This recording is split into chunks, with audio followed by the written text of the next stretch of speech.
estão carregando fardos que não precisariam carregar. Estão carregando fardos que eles não deveriam também carregar. Mas quando eu olho para as Escrituras, e Mateus capítulo 11, versículo 28 diz: venham a mim, todos vós que estáis cansados, sobrecarregados, e eu lhes darei descanso. Tomem sobre vocês o meu jugo, e aprendam de mim, pois sou manso e humilde de coração. E vocês encontrarão descanso para as vossas almas. Pois o meu jugo é suave, e o meu fardo é leve. Agora, existem alguns momentos na nossa caminhada, e nessa ministração dessa manhã, essa quinta ministração falando sobre essa série Aliviando a Bagagem, nós já falamos sobre preocupações, nós já falamos sobre agitação e correria, nós já falamos sobre emoções curadas, sobre direções, e hoje a gente vai abordar um momento que todos nós passamos, um momento chamado momento de dor. Momento de dor. Todos nós, se não enfrentamos ainda, nós enfrentaremos. Uma das coisas que é a coisa mais triste da vida do ser humano, é a perda de alguém que tanto amamos. Todos nós enfrentaremos ou já enfrentamos uma perda. Agora, o salmista, no Salmo 23, ele deixa bem claro, no versículo 4, ele diz assim, Salmo 23, o versículo 4, é um salmo extremamente valioso e precioso para a nossa história. Salmo 23, versículo 4 diz: ainda que eu ande pelo vale da sombra e da morte, não temerei mal nenhum, pois tu estás comigo. Este salmo é um relato da vida de Davi, quando ele está apacentando as ovelhas de seu pai, e ele apacentando as ovelhas, ele faz uma menção da ovelha, trazendo para o seu dia, trazendo para ele mesmo, e ele começa a mostrar a jornada da sua caminhada, a jornada da sua história. E quando ele começa a mostrar, ele começa a dizer que na jornada da vida existem muitos perigos. Na jornada da nossa vida existem perigos, existem momentos de dor. A vida cristã não é uma colônia de férias, meu irmão. A vida cristã é uma vida de desertos, é uma vida de vales escuros, é uma vida de, às vezes, apertos, é uma vida, às vezes, de incompreensões, é uma vida cheia de altos e baixos, mas, na realidade, a vida cristã é uma vida vitoriosa. Nós sempre encontraremos conquistas na vida cristã. Agora, o Salmo 23 nos mostra que ele vivia os momentos de alegria. E os momentos de alegria eram pastos verdejantes, águas tranquilas. Ele vê a sua alma sendo refrigerada.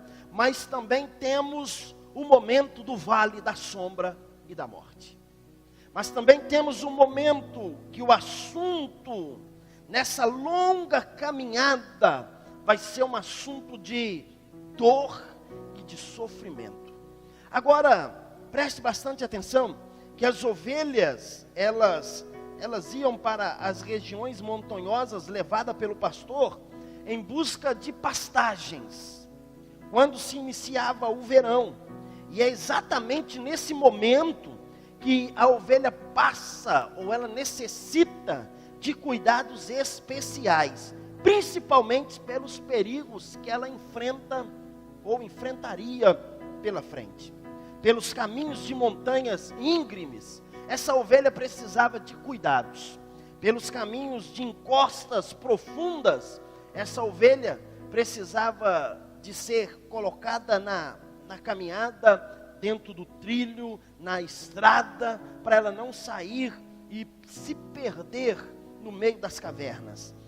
Essas ovelhas, elas precisavam de cuidados exatamente lá nos vales, aonde nos vales encontramos animais peçonhentos, animais que poderia destruir a vida dessa ovelha. E o pastor era quem devia ter todo esse cuidado com essas ovelhas. Ele cuidava dessas ovelhas, ele levava essas ovelhas para as pastagens corretas, ele guiava essas ovelhas até essas pastagens, e através desse cuidado, às vezes envolto em uma escuridão tremenda, vivendo nesse vale, onde o sol raramente batia, o pastor estava cuidando dessas ovelhas. Onde a tempestade também representava perigo para essa ovelha, porque lá no meio daquele vale, aquele vale poderia se encher de água, porque eram montanhas dos lados. Eu um dia fui a uma cidadezinha chamada, é isso aí mesmo, esqueci o nome, mas Serra do Cipó, em Belo Horizonte, região Lagoa Santa, lembrei. Chamada Serra do Cipó. A Serra do Cipó e Minas Gerais é muito montanhas, né? Uma região montanhosa. E a Serra do Cipó existe aproximadamente mais de 50 cachoeiras. E cada uma maior do que a outra. Existe uma cachoeira lá, e eu estive nessa cachoeira, chamada Véu da Noiva. Ela é imensa e ela vem caindo e fazendo é por isso que é considerado como o véu da noiva. Ela dá aproximadamente 120 metros de altura. E há uma plaquinha, quando você chega na onde ela deságua, né, um barulho assim, maravilhoso, quando a água bate lá embaixo. E aí você pode entrar dentro da água, não tem nenhum problema, mas tem umas plaquinhas dizendo, né, e dentro da água, uma boia, né, com uma outra plaquinha dizendo assim, o limite da profundidade, 5 metros, 10 metros, 20 metros. E aonde a água bate, está escrito assim, não sabe a fundura daquele lugar, porque eles não conseguiram medir. Mas o que me chamou muita atenção, é que quando você sobe uma escadaria, feita na própria rocha, na pedra, você vai subindo, tem uma plaquinha escrito assim, em caso de chuva, em caso de tempo fechando, saia urgentemente desse local. Por quê? Porque chove lá em cima e você está lá embaixo. Quando chove lá em cima, as águas, elas vêm descendo pelas montanhas. E rapidamente aquele local, ele se enche de água. E aí, meu irmão, é perigosíssimo ficar naquele local. Então a plaquinha avisando, saia imediatamente, porque não pode ficar. O que me chama a atenção é que a tempestade da vida, ela vem, mas existe uma plaquinha para nós. E a plaquinha que está escrito lá para nós, não é para a gente sair, mas está dizendo, seja forte e corajoso. Na vida cristã, a plaquinha que está dizendo para mim e para você é, avance e caminhe, porque na tempestade da vida, o teu Senhor te toma pela mão direita, te levanta e te diz, não temas, porque eu sou contigo. Na tempestade dessa vida, Ele está dizendo, quando passares pelas águas, não te afundarás. Quando passares pelo fogo, a chama não vai arder em você. Na tempestade da minha vida, na tempestade da sua vida, Deus não está mandando a gente virar e voltar, mas Ele está dizendo, avante, porque eu sou contigo nessa tempestade e você vai ser vitorioso. Tem alguém que crê nessa verdade aí, meu irmão? É o que Deus diz. Tem muita gente desistindo no meio da tempestade da vida. A tempestade da vida vem. Agora, preste atenção. Uma das coisas valiosíssimas na nossa geração de hoje é uma pérola. Um diamante. É muito valioso. Agora, a pérola nasce de uma irritação dentro de uma ostra. causada por um corpo estranho, como um grão de areia que entra dentro dessa concha. Só Deus pode fazer isso, irmão. De tanto incomodar e machucar, o intruso é posto num canto da bolsa desse... É o que? Uma ostra é o que? É molúsculo? É molúsculo? Isso? Fica no cantinho. E isso que vai para o canto de tanto incomodar. A partir daí, a ostra vai desenvolvendo no corpo o que é chamado de náquer. E depois de 3 anos, surge uma pérola. Pastor, não entendi. Eu vou te explicar. É a transformação de algo que entrou dentro ali daquela concha, que trouxe incômodo, que ela não jogou para fora, ela não tirou para fora.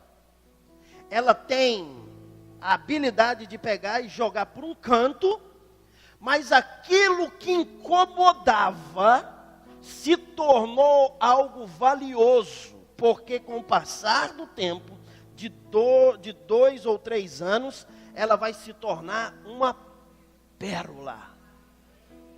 Pastor, não continuei não entendendo, então vou te explicar. Aquilo que hoje está vindo na tua vida, entrando como essa areinha que vai entrando dentro da nossa vida, pega isso, meu irmão, coloque no cantinho da sua vida e deixa que o Espírito Santo vai trabalhando, e quando ele começar a trabalhar, você vai perceber que o que era ruim hoje, daqui a um tempo vai ser algo precioso na tua história. Jesus disse assim: o que eu faço hoje na vida de vocês, vocês não compreendem. Porque nós somos humanos, nós não compreendemos, está incomodando, a gente quer tirar para fora. Não, está incomodando, coloque num cantinho, espere, porque Deus é poderoso para fazer com que essa adversidade que está incomodando você, se torne algo valioso e precioso para a tua vida. Jesus nunca prometeu vida mansa para ninguém. Se tem alguém pregando um evangelho de bom e de bem-estar, meu irmão, bem-estar é apenas um programa da Rede Globo.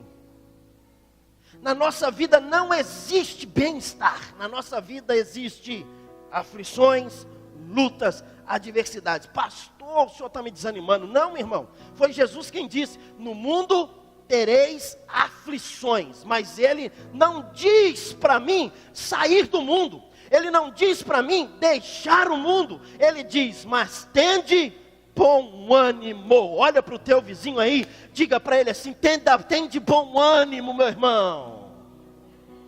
Mas ele vai ter ânimo desse jeito mesmo, irmão. Eu estou vendo que ele vai ficar animado.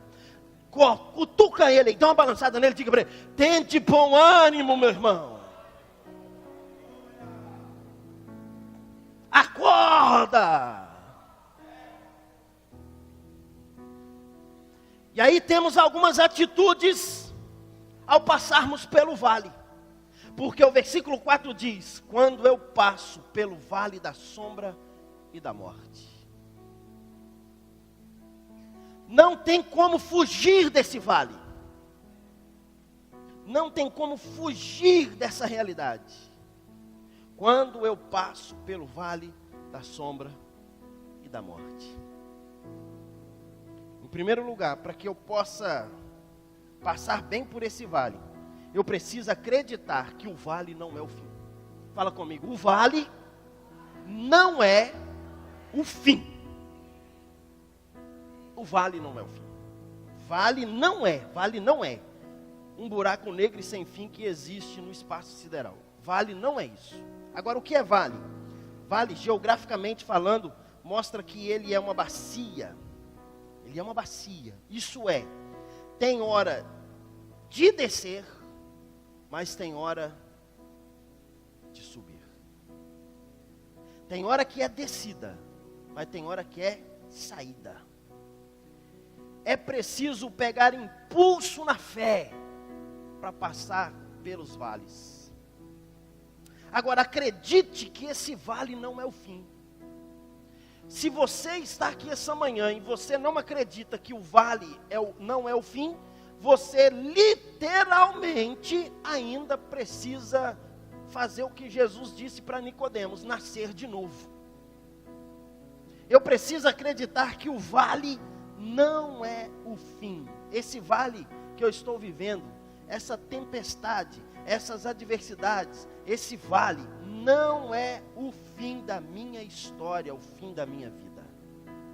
Eu preciso crer nessa verdade. Agora, meu irmão, em segundo lugar, acredite que Deus está contigo no meio do vale.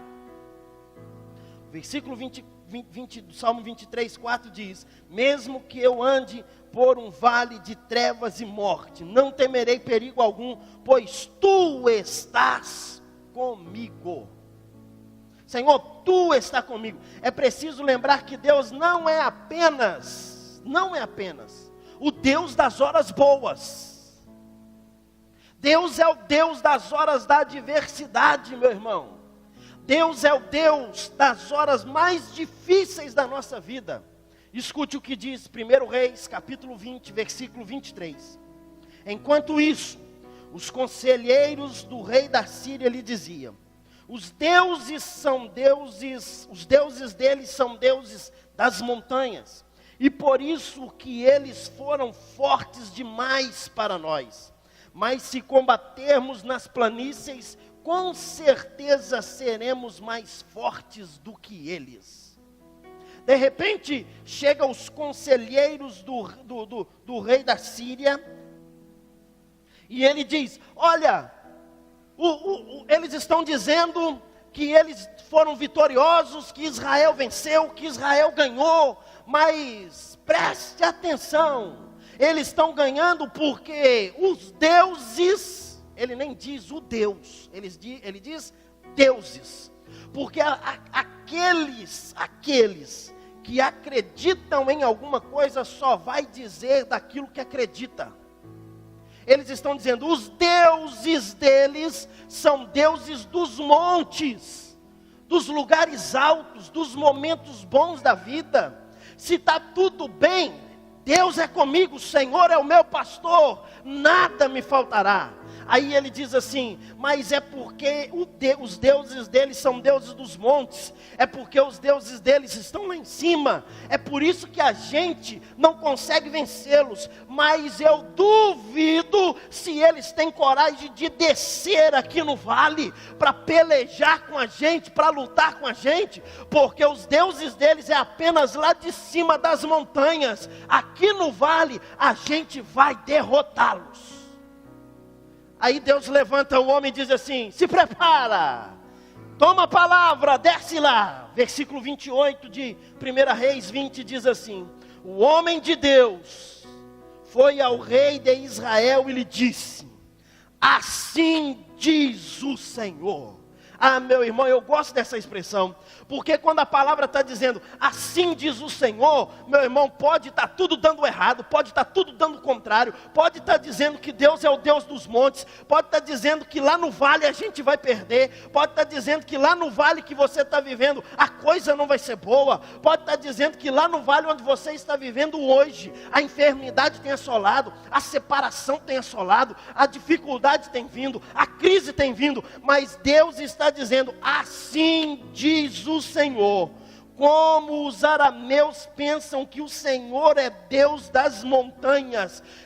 Eles estão pensando que eu sou Deus apenas das montanhas e não Deus lá dos vales. Então vocês estarão descendo ao vale e entregarei esse exército enorme nas suas mãos, e vocês saberão que eu sou o Senhor. Olha a palavra de Deus. Eles estão pensando que eu sou Deus apenas dessas montanhas. Desce agora lá no vale, aonde eles estão desafiando vocês. Ah, meu irmão, eu não sei o que está desafiando você no vale, mas eu tenho a certeza: o seu Deus é o Deus que está contigo no meio do vale. Não tenha medo de descer. Agora, quando a gente está olhando para o vale, a gente está lá em cima, olhando lá para baixo, a gente vê que tudo que está lá embaixo é pequeno demais. É verdade ou não é? A gente está por cima. Lá embaixo está tudo pequenininho. Agora, quando a gente chega lá, tudo é gigante. Tudo é grande. Tudo se torna maior à nossa vista. A nossa visão de lá de cima é uma visão ampla. Mas quando a gente está lá no vale, lá embaixo, a nossa visão é curta, é estreita. Nós nos sentimos desprotegidos. Porque montanha de um lado, montanha do outro, não tem como correr. O salmista diz assim: elevo os meus olhos para os montes. De onde me virá o socorro? O meu socorro vem do Senhor, que fez os céus e a terra. Você precisa saber de algumas verdades, para que você possa passar pelo vale da sombra e da morte. Para que você possa vencer esse vale. Para que você possa vencer o vale que você está enfrentando. Primeira coisa, você precisa saber que Deus está acima das circunstâncias. Deus está acima de qualquer circunstância. Versículo 6, o capítulo 6 de 2 Reis, versículo 8 diz: ora, o rei da Síria estava em guerra contra Israel. Depois de deliberar com os seus cavaleiros, diziam: montarei o meu acampamento em tal lugar. Quando ele falava, eu vou para tal lugar, vinha Eliseu, cheio do poder do Senhor, e dizia para o rei de Israel: ele está em tal lugar, passa pelo outro. A ponto dele ficar furioso e dele dizer: tem um X9 no nosso meio. Tem alguém que está levando, tem um fofoqueiro aqui que está levando as nossas decisões para o rei de Israel. Alguém levantou e disse assim: não, meu senhor, não tem X9, não tem fofoqueiro. É que lá em Israel tem um homem de Deus. Ah, irmão, saiba de uma coisa, é que em Vila Velha tem homens e mulheres de Deus. E aí a Bíblia diz que o rei disse assim: pega os cavalos, os cavaleiros, vai buscar esse homem de Deus. E eles foram. Quando eles chegam, eles ficam por cima da montanha e eles cercam Geazi. Logo de manhãzinha levanta todo serelepe para fazer um café. E ele vai, quando ele sai para o lado de fora, que ele olha, ele vê os carros e cavalos. E ele fica ali apavorado, sem saber o que fazer. E ele grita: meu senhor, o que vamos fazer? Eliseu sai para fora, olha, vê tudo. Agora existe uma diferença de um olhar natural e de um olhar daquele que teme e serve ao Senhor. Porque com os olhos naturais nós só enxergamos o poder do inimigo. Com os olhos naturais nós só enxergamos o nosso local, o nosso vale cercado. Com os olhos naturais nós não estamos enxergando aquilo que Deus está fazendo. Ei, meu irmão, Deus essa manhã está querendo abrir os teus olhos espirituais. Assim como Eliseu disse para Geazi: Senhor, abre os olhos dele para que ele veja o que está acontecendo aqui nesse meio. Meu irmão, que Deus abra os teus olhos para você ver o que Deus está fazendo na tua história e na tua vida. Que Deus abra os teus olhos para você contemplar aquilo que Deus está realizando. Quantos livramentos Deus tem te dado, quanta graça Deus tem trago sobre a tua vida. No momento de crise, Deus está trazendo sustento. No momento de aperto, Deus está trazendo alívio. No momento de dor, Deus está trazendo refrigério. Ainda que eu ande pelo vale da sombra da morte, não temerei mal algum, porque tu estás comigo, Senhor. Essa é a certeza, meu irmão. Saiba de algo, Deus está acima da circunstância. Quando Geazi, quando Eliseu pediu: abre os olhos dele, Senhor, que ele abriu os olhos, ele viu carros e cavalos de fogo. Ei, gente, aonde há uma adversidade, o nosso Senhor está ao nosso lado para nos guardar. 1000 cairão ao teu lado, 10.000 à tua direita, tu não serás atingido. Ainda a palavra ainda diz: o anjo do Senhor acampa ao redor dos que o temem e os livra. Que história é essa, irmão? Ai, é o fim. Não, não, o vale não é o fim. Eu preciso acreditar nessa verdade. Agora pense, não importa o que está acontecendo, Deus está comigo, Zé Fini. Pronto, acabou, irmão. Deus está comigo, acabou. Olha o que diz Isaías, capítulo 41, versículo 10. Por isso não temas, pois estou com você. Não tenha medo, pois sou o seu Deus. Eu o fortalecerei e o ajudarei. Eu o segurei com a minha mão direita, vitoriosa. Olha que texto precioso. Não temas. O que Deus está dizendo? Não temas o vale. Não temas a adversidade, pois eu estou contigo. Pois sou o teu Deus. Ah, irmão, a gente dizer, olha, Deus é o meu Deus, a gente pode até trocar. Ah, Deus é o meu Deus. Aí a gente desiste pelas decepções, por algum problema. Ah, Deus é Deus. Já não dizemos mais que Ele é o meu. Ah, fiquei decepcionado. Estou tão decepcionado com tantas coisas. A gente troca. Tem gente que hoje está fogo puro, amanhã está um iceberg. Tem gente que está na igreja adorando hoje, amanhã está lá nas orgias da vida.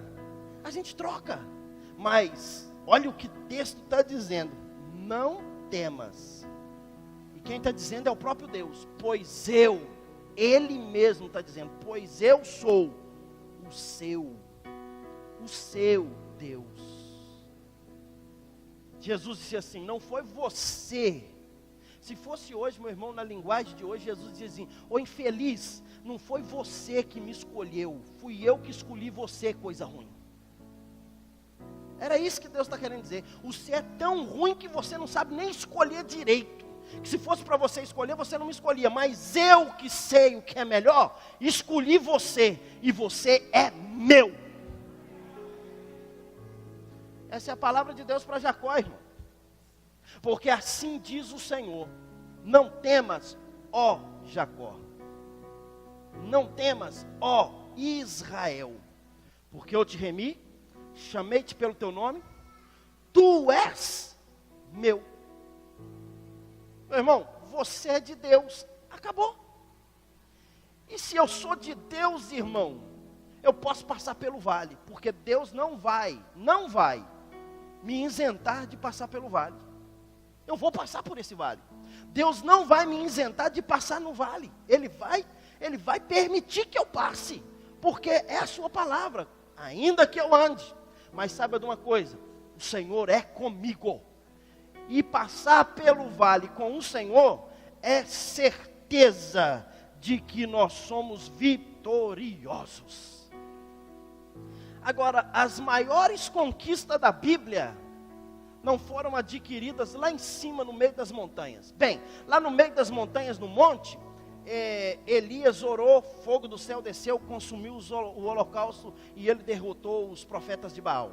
Mas lá no vale, lá embaixo, no meio da planície, aonde havia um gigante gritando: ei, não tem homem aí para lutar comigo não?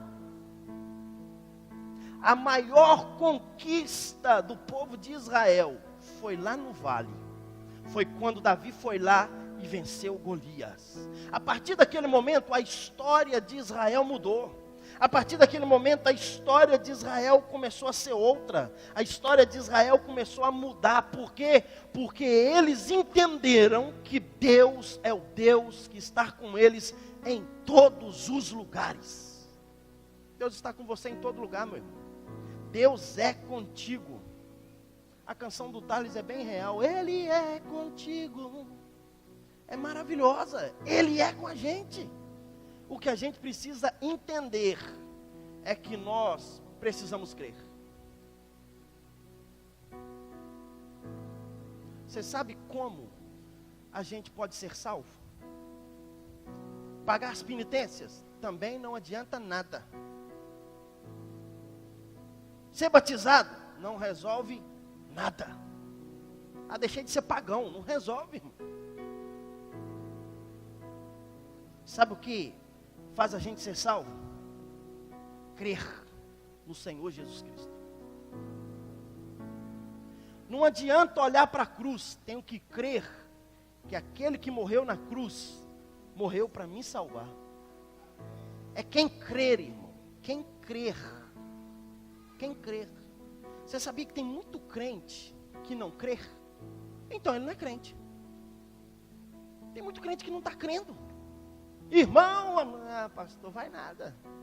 A gente não chega não. Não, a gente não vai chegar em lugar nenhum não.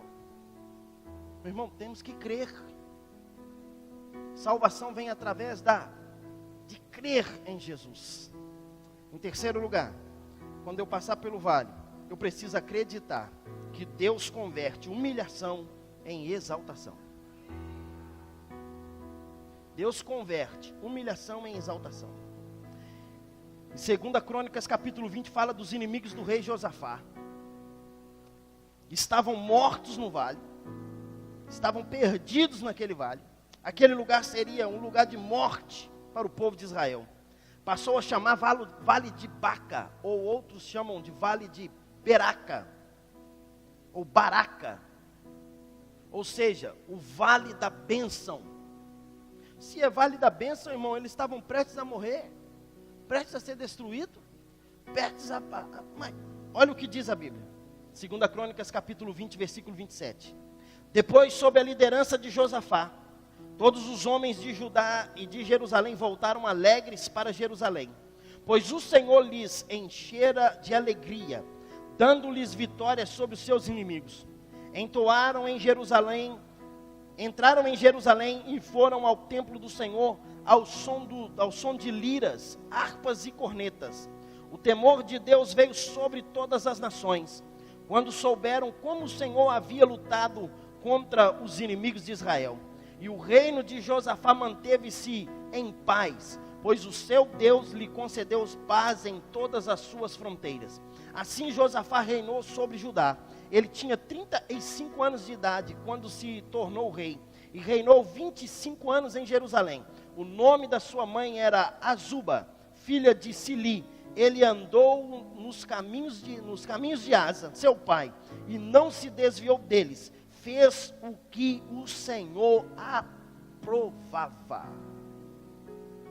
Para que a humilhação se converte em exaltação, o último versículo daquilo que o rei fez, ele andou naquilo que o Senhor aprovava. Tem coisa que eu posso fazer, irmão? Tem. Mas Deus vai aprovar. Tem coisa que você pode fazer, Deus vai aprovar. Mas os homens estão aprovando. Eu não quero saber dos homens, eu quero saber de Deus. Deus vai aprovar. Quem vai falar isso comigo, pastor? O Espírito Santo. Ele está dentro de você, irmão. Ele vai aprovar. Ele aprova. Andou no que era reto aos caminhos do Senhor. Agora veja o que a palavra diz. A palavra diz que eles voltam para Jerusalém, depois de uma conquista, e eles entram em Jerusalém ao som de liras, harpas e cornetas. E o temor do Senhor veio a todas as nações. Quando eu aprendo algo, meu irmão, quando eu ando no temor do Senhor, não é apenas eu que sou beneficiado, mas as nações, os povos, aqueles que estão em minha volta, estão me vendo, e Deus está dizendo, através deles, aí tem um homem, aí tem uma mulher de Deus. Deus tira do momento de humilhação e leva para um momento de exaltação. Quando nós vivemos aquilo que o Senhor determina para viver.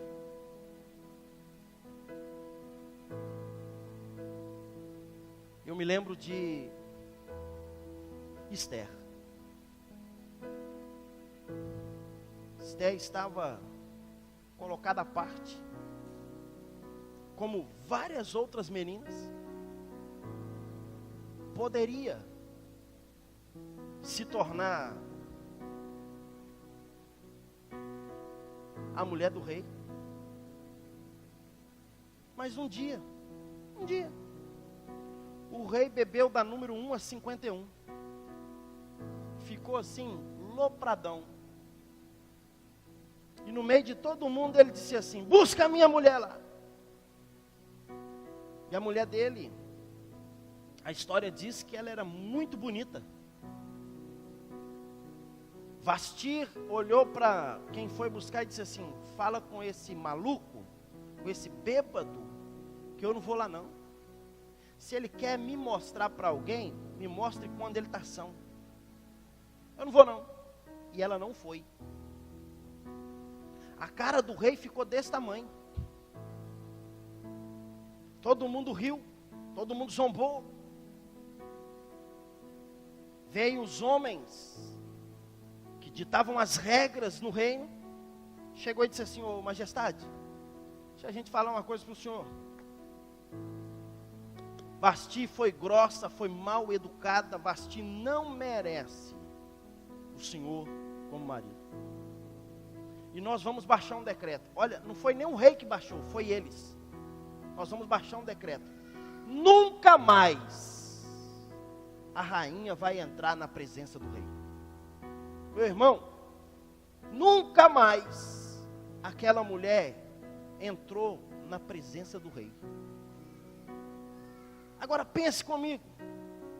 Por causa de quê? Por causa de uma desobediência. Por causa de eu acho que esse cara não está batendo bem da ideia. Eu não vou. Mas lá, como é que chama o lugar que ficavam as mulheres? Harém? Não é? Lá estava Esther. Havia um homem que cuidava. E de repente, havia um outro maluco, amigo do rei, que não gostava dos judeus. E ele programou tudo para dizer: olha, eu vou matar Mardoqueu. Ele organiza tudo. É esse cara que é o cabeça pensante. Então eu vou matar ele. Irmão, o diabo quer matar aquele que pensa. O diabo quer destruir pensamento. E aí o texto diz que ele faz uma forca. E pela madrugada o rei acordou. E o rei acordou e não sabia de nada. Então, um sonho maluco, umas coisas esquisitas, uma leitura. E ele viu que alguém tinha livrado ele da morte. Ele falou assim: o que fez com esse homem que me livrou da morte? Não estou sabendo. Não, quem é? Chama a Amã, por favor. Amã vem. Amã, deixa eu te fazer uma pergunta. O que tem que fazer com o homem que livrou o rei da morte? Amã disse assim: é a minha chance. Agora é a minha vez. Rei, pega esse homem, coloca em cima do cavalo, da carruagem real, põe um dos melhores dos seus homens segurando no cabresto do cavalo, sai puxando pela rua, bota esse homem gritando: esse é o homem que o rei quer honrar. O rei falou assim: boa ideia. Amã, faz um favor. Pois não, majestade. Prepare os cavalos, veste uma roupa bonita. Ele: esse é meu dia. Agora, manda Mardoqueu vestir uma melhor do que a sua. Coloca ele em cima do cavalo e você mesmo sai puxando e gritando: esse é o homem que o rei quer honrar. Irmão, no meio do vale, acredite que Deus pode transformar a humilhação em exaltação. Agora pensa, gente, se no céu tiver uma televisão para a gente poder voltar, atrás para assistir, eu queria ver essa cena. Tem algumas cenas que eu queria ver, meu irmão. Se a gente puder ver, não sei se vai ter, mas acho que não. Mas eu queria ver no telão Amã com cara de paisagem. Já pensou? Colocando o Mardoqueu em cima da carruagem, segurando no cabresto dos cavalos mais lindos que existia, puxando pela rua fora. Esse é o rei, esse é o homem que o rei quer honrar. Não estou ouvindo. Esse é o homem que o rei, esse é o homem que o rei quer honrar. E ele começou a andar pela rua e gritando isso. Esse é o homem que o rei quer honrar. Esse é o homem que o rei quer honrar. Ei, meu irmão, deixa eu te falar uma coisa. Se prepare, porque ainda chegará o tempo da exaltação de Deus na tua história. Eu não sei o que você tem passado, eu não sei o que você está passando, eu não sei o que você está vivendo, mas Deus está mandando preparar já toda a carruagem para sair puxando você e dizendo: esse é o homem e a mulher que eu quero honrar. Aí sabe o que acontece? Ele casou com Esther. Esther se tornou uma rainha. Esther foi a mulher do rei. Tudo por causa de quê? Por causa de obediência. E em último lugar, você precisa acreditar que no meio do vale que você está vivendo, que no meio dessa tempestade que você está passando, Deus vai fazer um milagre. Deus vai fazer um milagre. O milagre vai chegar. O milagre vai chegar a você. Aparentemente parece que está tudo errado. Aparentemente parece que não tem jeito. Aparentemente parece que está tudo acabado. Deus pega o profeta e diz assim: vem comigo, vou te levar num lugar. Diz assim: vem cá, vou te levar num lugar lindo. Porque para Deus não existe lugar feio. A gente usa uma expressão: ah, Deus faz um milagre. Não, meu irmão, Deus é o próprio milagre. Ah, Deus faz o sobrenatural. Ele só sabe fazer sobrenatural. Para Ele é natural fazer o que Ele faz. Para a gente que é impossível. Para Ele é normal. Deus pega o profeta, leva o profeta num vale que estava cheio de ossos. Quando chega lá naquele vale, ele olha e diz assim: Ezequiel, o que é que você está vendo? Senhor, um monte de osso. A Bíblia diz que os ossos estavam sequíssimos. Sequíssimos, a ponto de tocar neles e eles esfarinharem. Ele diz: Senhor, o que o Senhor está querendo me mostrar com isso? Ezequiel, esses ossos podem reviver. Olha a palavra, irmão, de Deus. Se sou eu olhava para o outro e falava: Deus, o Senhor está de brincadeira comigo, né? Um negócio desse aqui, o negócio está feio, olha, sequíssimo, está esfarinhando. E uma coisa, ossos revivem? Que pergunta mais maluca, Deus. Deus, porque o que tem vida é o corpo, é num contexto, num geral, em tudo. Senhor, ossos. Aí ele diz assim: eles podem reviver? Ezequiel disse assim: Senhor, só o Senhor que sabe me responder isso aí. Eu não tenho resposta. Tem hora que a gente não tem resposta, verdade ou não é, irmão? Tem hora que a gente não sabe. Eu digo: não tenho resposta. Aí Deus diz para ele assim: então você precisa fazer só uma coisa. Aí ele: Ezequiel, levanta. Ezequiel levantou, ergueu a cabeça. Diz a Bíblia que Deus diz para ele assim: profetiza. Ele diz: mas profetizar o quê? Profetiza esses ossos, para que eles revivam. Irmão, é o que eu acabei de dizer. A gente precisa crer. Você está num vale que está cheio de ossos sequíssimos? A sua vida está parecendo um vale de ossos sequíssimos? O que Deus está mandando você fazer é profetizar. Pastor, isso é loucura. É loucura, irmão, mas o que Deus está mandando fazer é profetizar. Profetiza. Agora, a sua palavra profética não é no seu nome. A Bíblia diz que Deus mandou ele dizer: profetiza, diz, assim diz o Senhor. Essa expressão eu já falei, essa expressão me fascina, irmão, porque quando o Senhor fala, não tem inimigo que fica de pé.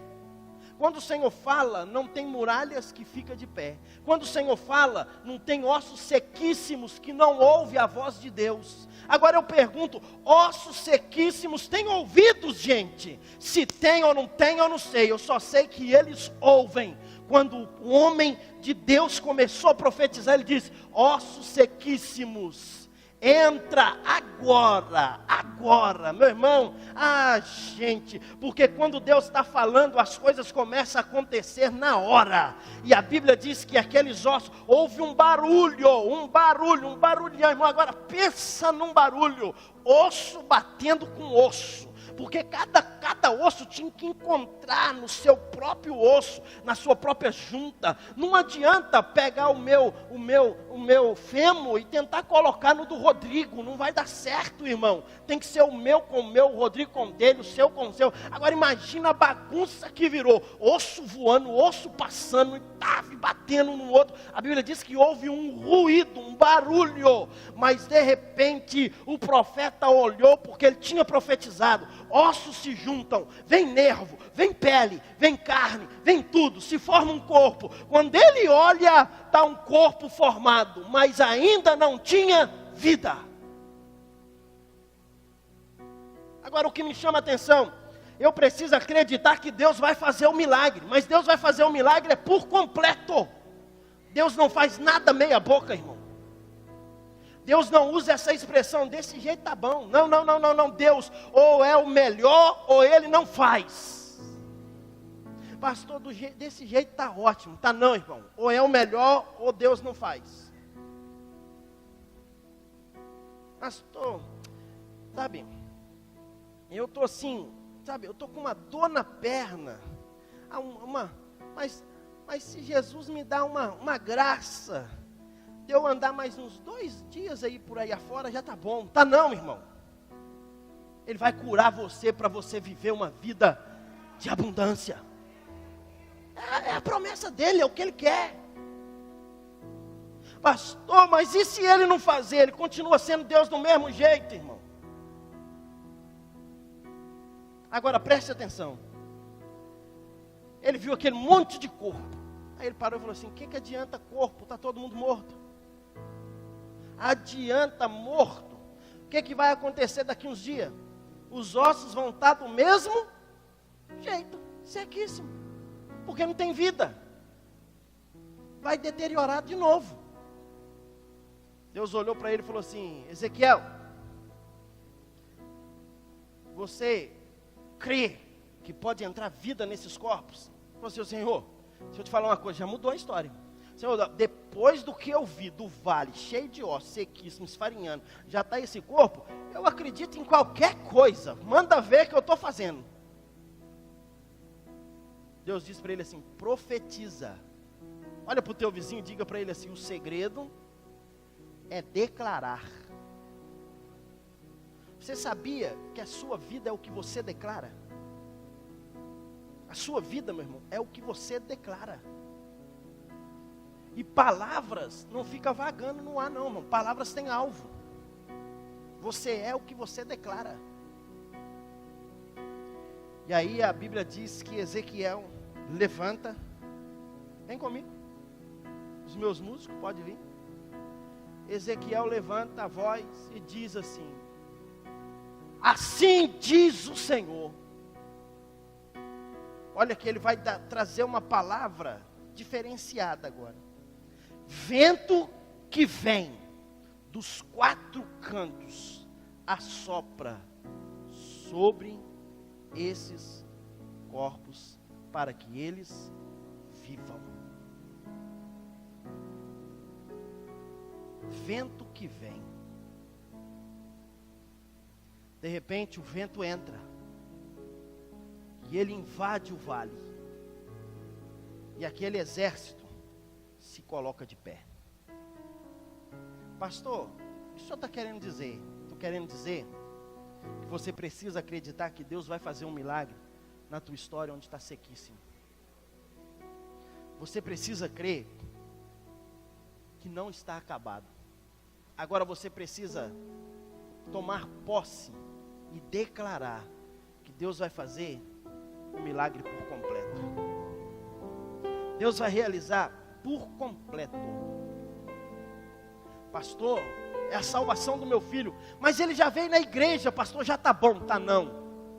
Ele vai vir para a igreja, ele vai se tornar membro da igreja, ele vai batizar, ele vai estar no culto de jovens, ele vai estar adorando o Senhor, ele vai estar se envolvendo no meio das coisas. Pastor, é o meu pai, ele já confessou Jesus. Não está bom ainda não, meu irmão. Ele confessou Jesus, mas ele vai se batizar, ele vai se tornar cristão, ele vai vir para a igreja, ele vai adorar o Senhor, ele vai ser... Meu irmão, é por completo. Não aceite pela metade. É por completo, porque Deus não é Deus de metade. Deus é Deus por completo. Deus é Deus no todo. Deus é Deus no completo. Agora, sabe o que Deus está esperando para fazer? É a gente profetizar. Porque eu sei, meu irmão, que quem vai fazer é Ele. Quem vai fazer é Deus. Ah, ele já veio na igreja, pastor, e tal, mas quem vai fazer o restante na vida do seu filho, do seu marido, do seu esposo, da sua esposa, do seu pai, é Deus. Então, a sua função é profetizar, declarar. O que você precisa é declarar. Tem gente que está declarando coisas ruins. Acontece coisas ruins. Declare, meu irmão. Declare aquilo que Deus está dizendo para você declarar. Assim diz o Senhor. Agora quem está dizendo não é você. Quem está dizendo é o Senhor. A ordem veio de Deus para você. E você precisa profetizar. Você precisa declarar que o milagre vai chegar. Você pode ficar em pé no seu lugar? Tem alguém aqui disposto a declarar alguma coisa essa manhã? Imagina agora Deus pegando você pela mão, levando você no vale. E o vale é a tua casa. O vale é a tua empresa. O vale é onde você trabalha. O vale é o teu relacionamento, é o teu casamento. Você olha e diz, pastor, está acabado. Mas Deus está olhando e dizendo, para você, porque o que você precisa é só profetizar. Eu não sou a favor, meu. Determina que Deus vai fazer. Não, Deus faz a sua vontade. Às vezes nós ouvimos alguém dizer, fala que Deus vai fazer porque Ele tem que fazer, porque Ele não, Ele faz porque Ele é Deus. Agora, quando Deus está mandando, Ele está mandando no nome dEle. E no nome dEle, você pode declarar, meu irmão. Então declare essa manhã, assim diz o Senhor. Quando você transfere, assim diz o Senhor, você com certeza está declarando a sua vitória, porque quem está dizendo não é você, é o Senhor. E é Ele que habita dentro de você, é Ele que mora dentro de você, é Ele que faz o teu respirar, é Ele que faz você andar, é Ele que faz você caminhar, é Ele que levanta você do pó, é Ele que te toma pela mão, é Ele. E Ele está dizendo essa manhã para você, profetiza, porque eu farei um milagre na tua história. Ainda que eu ande pelo vale da sombra da morte, não temerei mal algum, porque tu, Senhor, está comigo. Qual é o vale que você está vivendo, meu irmão? Qual é o vale que você está passando? Comece agora a declarar. Levante a tua mão assim e comece a declarar uma palavra profética no vale aonde você está vivendo, aonde você está passando, aonde você está vivendo, aonde você está vivenciando as maiores crises da tua vida. Comece a dizer, assim diz o Senhor, assim diz o Senhor. Será que eu posso ouvir a tua voz? Não tem como declarar em espírito não, meu irmão. Não tem como declarar para dentro não. É declarar para fora, é falar. Fale. Vento que vem dos quatro cantos, assopra sobre o meu vale. para que ele viva. Sendo liberadas sobre mim, sendo liberadas sobre mim. Hoje o meu milagre vai chegar. Eu vou ver, não vou duvidar. O preço que foi pago